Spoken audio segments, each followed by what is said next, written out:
Morning, sir. Good morning. Yes, sir. It has been said that the rumor that the Biafra referendum electronic voting so far has been nothing but a child's play. That there is nothing, it's of no effect, and it will be of no effect, no matter how you try. Yes, that is what is surprising me because Yes, let me tell you, he cannot say that such thing is a fruitless effort. It's not a fruitless effort. Um, um, Before you can walk, you have to crawl first, and from walking, you can now run. On the process of trying to stand up, that's another era entirely. It comes with a lot of awareness. It comes with a lot of a lot of things that you're going to do, in that regard of your own project. It has never been a fruitless effort, because you have to put it on the consciousness of so many people what you want to do and how you intend to do about it. Let people get it, carry people along, let people know that there is always projects, plan, pattern, or the way to success. That's how it is being done. It depends on how you look at it. People have different views and different direction on how they intend to go about their plan. You see that referendum you are seeing, whether it's being done online, whether it is being done manually, no matter how you look at it now, it is working towards one particular thing. And that the issue of Biafra it has continued to deepen, has continued to generate attention and recognition all over the world. So you cannot say that if they bring out a project or a plan called referendum, that it is a fruitless effort. It can never be a fruitless effort because it has to do with identity of a particular race, that was involved in a war, that claimed over 7 million people. And the quest for understanding on that regard is legal. You have right to seek self-determination, especially for a country that has tried so many times, to succeed, to be on their own independently, without any any any any any armed struggle, and will definitely be considered at a point in time when the world feel that it is time, based on reasons like this, it is time for them to go. And if you look at the referendum, whether it is ragtagly done or whether it is half-bakedly done, no matter how you look at it, you can see that people voted for sovereign state of Biafra. If you say Biafras are not they don't work, I don't think you in your own consciousness that is correct. That is one. The most hardworking race in Nigeria currently. No, they have. I see. There's always a hierarchy. There's always leadership in everything. You can't expect two pilots or two masters to be on one boat. There must be a leader. Among all the angels in heaven, we have Christ. Among all the demons in the world, we have the devil. So there must be somebody who is pioneering it. And they have the rhetoric of Biafra. So if you look at the directorate of Biafra, you see that people are part of it. It's not only Nnamdi Kanu, a lot of people are part of it. You are also part of the Biafran cause, it no matter how you look at it, because every morning here, you come out and we speak and discuss the issue of the most powerful nation in Africa that is yet to come. You see, sometimes the way you put your question, you need to be very thorough. You are not putting your question in the right places. Well, anyway, I will respond to that because nobody has monopoly of knowledge. But if you look at the genealogy of freedom fighters all over the world, you do not need to start from your own country to agitate. There's no law that says you must start from your mother nation to agitate. There is no law anywhere. No, so you cannot, because of that, and say Nnamdi Kanu is a coward or somebody is calling him a coward. No, Samoneba is a coward. You cannot say that. If you say that word, it is a threat to millions of people who died in the war. When Israel was agitating to become a physical Israel that we see today. You know, the founders, we are not in present day Israel. So if you are trying to put up a question, you should be vast, you should be broad enough to understand the elements of how freedom fighting, even those people that fought for independence in Nigeria, most of them did not school in Nigeria. Most of them schooled abroad. They started the orientation, the agitation abroad. When I talk about Macaulay, Dr. Nnamdi Azikiwe, they started the orientation abroad. When I talk about Nkrumah of Ghana, as in those days, they started the agitation abroad. You know, the consciousness is what we are looking at because, you know, most times Africa is not a safe place to advance an ideology, you know, in that regard. But you can see that the reception down here in the Biafran land has been actually overwhelming. Talking about the way and manner Simon Ekpa does his own part, agitation, you know, that is his own concept and is working for him in that direction. And it's a welcome development. Simon Ekpa is not a coward and has never been seen as a coward because we cannot be there in a position of authority or power and wherewithal, and people are coming into your land, destroy your land, kill your people, and you said no.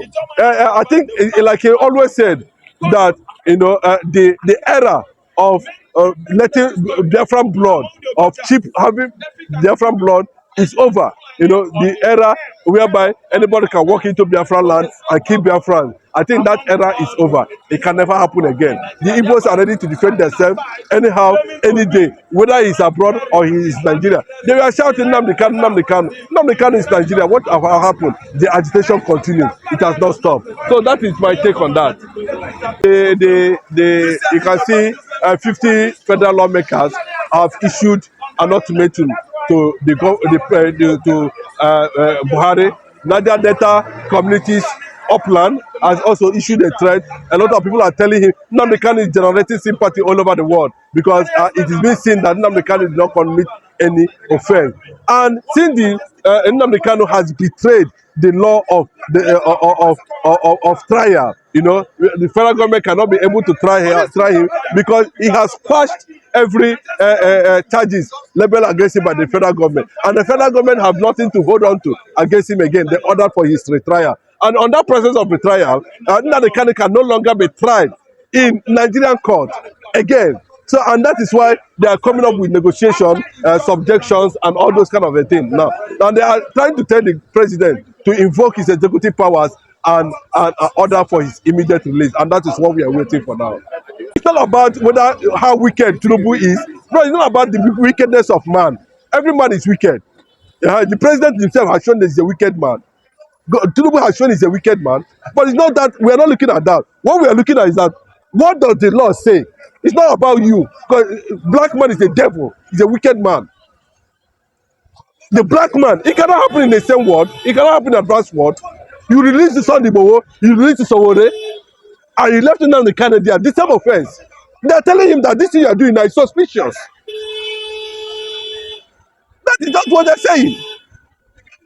Then what do you expect? They are not telling him, invoke the executive powers as the president of Federal Republic of Nigeria and order for his release. And that is what we are waiting for. And of course, it's not by him, it's not what the law says. It's not how, we're not talking about your personality, because a black man has no personality. I don't know whether he has been attended to the president. That one is very irrelevant. You know, we are saying that Nnamdi Kanu is gathering sympathy from all over the world. People are seeing that this guy is unjustly held, and they are telling him to do something about it with immediate effect. No, it's not whether he's going to do it or the time he's going to do it. That is not my business. My business is that, you know, there's a law that allows you for national peace and tranquility. Or you want us to be there so that Fulani herdsmen will come and be destroying farms, killing people. We want to know how far you can go with regionalism. The Northerners are kicking against regionalism. And you say you are former Enedeco, you are this, you are pro-Abiola, you are that. Is that what Abiola represents? Those are not what Abiola represents. Look at how you have destroyed the Nigerian economy. So what are we talking about? A certain president, for that matter. Everything about it is just being centered about Igbo. In Lagos here, the outside, what are they contributing? What is their level of contribution in terms of economy in Lagos State? What is it that tell us? Come tell me. I said, what is the level of contribution in Lagos State? What is their level of? You don't need to think it. It's something you have seen, realized, felt. I'm telling you, it's something you feel. You don't need, okay, you are working here, as you are, everybody, even if you come from abroad, if you are passing here, you notice that the road is bad. You don't need anybody to tell you that the road is bad. You don't need anybody to tell you that the road is bad. You don't need to tell the government that the road is bad. You already know it inside your consciousness that the road is bad. Why is it that the Africans are not progressing? Why is it that our men are being killed? For over 15 years now, Nigeria cannot find solution to Boko Haram, to the killings. No, bros, why you there? There's nothing to deliberate on, you know. We expect as the Southern president, by now, Tinubu should have set a standard. No, there's a kind of expectation. Bro, do you understand what I'm saying? There's a kind of expectation. Eh? When Tinubu came into power, we said, okay, under no, this must be done. Do you understand what I'm saying? But unfortunately, we are yet to see that. Whether it's going to come by omission or commission, what we are praying for is transformation. Because I went to go and buy, I told you yesterday, I went to go and buy egg. Getting to where I want to buy egg, they said 2 egg, 500 naira. Bro, you cannot take 500 naira now and go to a roadside mama put now and have a meal. We have our crude oil, we have human resources. We are the largest resources in Africa. But look, watch Nigerians on daily basis. You feel what? It's not Davido demo. Davido demo. Let them, if they like, let them throw whatever they want to throw. But when they want to do this thing, they will go to the street. In what Davido during his wedding, did you see anybody coming from the street there? I don't see anybody there. They went to the same people and it's powering them in the society. So that's what I want to say on that. Simple question. Is Davido your president? 1. Is Davido your governor? 2. Is Davido your House of Rep member? 3. Is Davido your senator? 4. Is Davido House of Assembly member? 5. Is Davido your local government chairman? Number 6. Let them go and face their politicians that are making them suffer. Look at the roads in this environment. Is Davido coming to fix it for you? Nigerian youth should have brain. The most senseless youth maybe in the whole world are Nigerian youth. Not all of them, majority of them. They cannot think. In my language, they say, "Oh, they don't have brain." Davido did wedding with his own money. You are crying in Ogba. Is that your problem? Your mates are in Kenya. Say no. You are against this government in terms of this bill, finance bill. They come out to protest. The president now say, okay, oh, no more finance bill. But you are here, you are fighting for Davido. So Davido's wedding is too. Is they borrow money from your hand? Did they invite you? That's the problem. So the youth should be able to channel their anger in the right environment. Davido is not your problem. Go and face your politicians who have made life miserable for you. Go and face your politicians. Those people that are making things harder, that are making things tough for you. Davido is not your problem. We are in Nigeria, we always deceive ourselves. Our mates in Kenya, active citizens say no, this bill will not favor us. We don't want government. Some of them have been killed, some of them have been, but at least now we've seen them. We've seen what they're doing. But here in Nigeria, 2 youth are fighting. I saw 2 human beings fighting. Who is better between Messi and Ronaldo? They are fighting. I mean, physical fight. I saw it. I'm not. Physical fight. 2 human beings are fighting. Who is better between Messi and Ronaldo? Messi, Argentina, enjoying his life in US. Ronaldo for Portugal, enjoying his life in Saudi Arabia. You are there, face by face. You are fighting with Ronaldo and Messi. They fight. They believe without whiskey. Whatever that boy. You don't understand. And then politicians are embezzling money. They are enjoying themselves. They are buying jets. They are buying cars. They are buying different. See this newspaper. One is 250 for this woman. Senators. For this paper is 750,000. Go and find out. But you are there talking nonsense. That's the problem. They have embezzled everything. Now let me tell you. Minimum wage is 30,000 naira. Ask yourself simple question.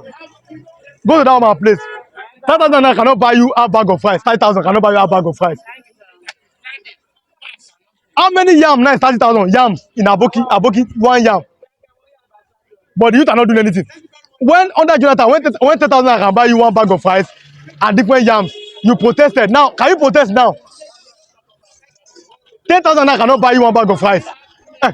Cannot buy 7 acres one bag of rice. Cannot buy 7 acres of rice. And then see somebody, see Nigerian youth collecting 15,000. He's splitting hair. You are fighting yourself. Omo Igbo lele, Omo Calabar lele, Omo Hausa lele. Politicians, they are friends with themselves. They are sharing your money in Abuja. You are not fighting yourself every year. Poverty does not know tribe or religion. The same amount I will buy something from Abeokuta, Ogun State. He will buy from Enugu. He will buy from Zamfara. He will buy. It's the same price we buy. But now you are fighting religion. You are fighting for tribe in 2024. And they are buying the same cars, politicians. A Muslim, a Christian politician, a Yoruba Igbo, they are buying the same cars. 160 million naira cars. That's the thing. So let our youth, let them turn their energy to the right quarters. Tell your politicians that are making your life, destroy your life. Oh, okay, go, take 5,000 naira, go and vote, go and start ballot box. Their children are abroad. Let me tell you two life story. 2014, Buhari was coming to Lagos here, 2014. Then this man now came and say, okay, oh, they want to do more mobilization. That time I was learning work. Yeah, we're not back. 2,000 naira. I should go to attend me. God forbid. I don't go now because I tell the man, that time I was a Muslim. I said, we just finished praying in the morning. Subhi prayer. Two life story. We pray in the morning. We came out from the mosque. The man said, okay, oh, that Buhari is coming to Lagos. So they'll give us shirts, 2,000. I said, no. If your child is part of us, I will go. So let the youth, let them have brain and let see. Poverty has united Nigerians as one. Everybody is united in poverty now. But politicians have brain. They want to separate you with religion and tribe, and you cannot think for yourself. Oh, Hausa man is my enemy. Igbo man is my enemy. Calabar. No, they are not your enemies. They are your friends. But they are facing the same thing like you. You have one common enemy, the politicians. They have made life miserable for everybody. Their children are abroad. They go abroad, they see development, they come here. Look at everywhere. That's the thing. So my brother, when someone say Choma and Davido, it's none of my business. And see some girls who say Choma, if I'm in the shoe of Choma, you can never be in the shoe. Now basically a girl leg and they get you don't want to have a leg. Where is the shoe coming from? So you understand? So let us face our position. Let's tell ourselves the truth.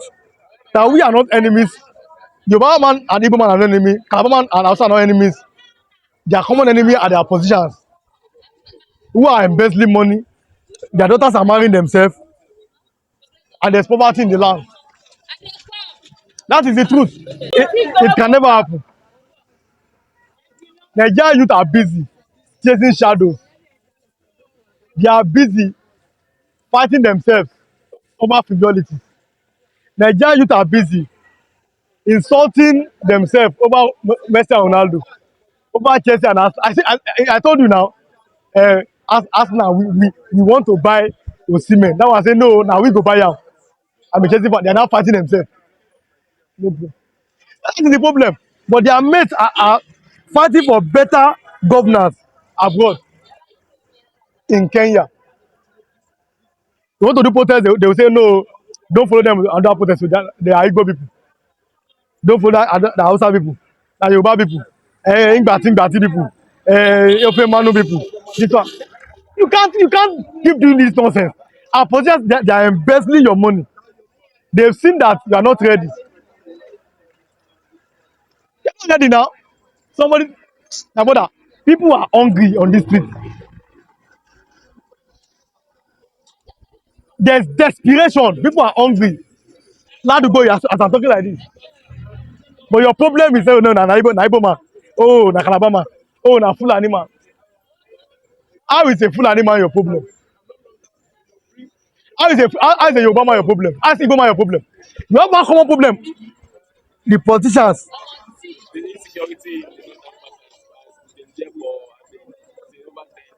A man from Benue say, I don't want Nnamdi Kanu to be released. And you are from Benue.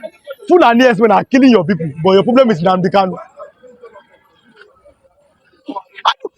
People don't have brain in this place. Talk and say I'm angry. That's your problem. If I'm talking, say this guy they talk. I don't like it. If you don't like what I'm talking, that's your problem. If you like, it's your problem. So say you must face your immediate concern. Jesus said, remove this wool in your eye before you remove it in another man's eye. Jesus said, if the blind lead the blind, the both of them will walk into a ditch. I don't want to see Nnamdi Kanu release. I don't want to see Nnamdi Kanu release. But you are from Benue State, where S-men are killing your people every day. So you must know your problem. You must know what is your problem as a people. We know these things. They know, I know. Don't talk like that. Don't talk what? If the blind lead the blind, the both of them will fall into a ditch because they are both blind people. They cannot see. What are you talking about? That's the problem. Okay, I is an Igbo man my problem.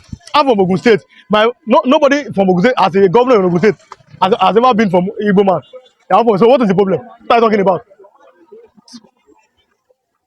You shall know the truth, Jesus said, and it will make you free. That's the problem.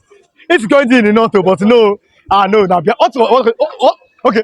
And the Biafra people are they the reason for insecurity in the north? That's the problem. Your governors are spending money anyhow, lavishly.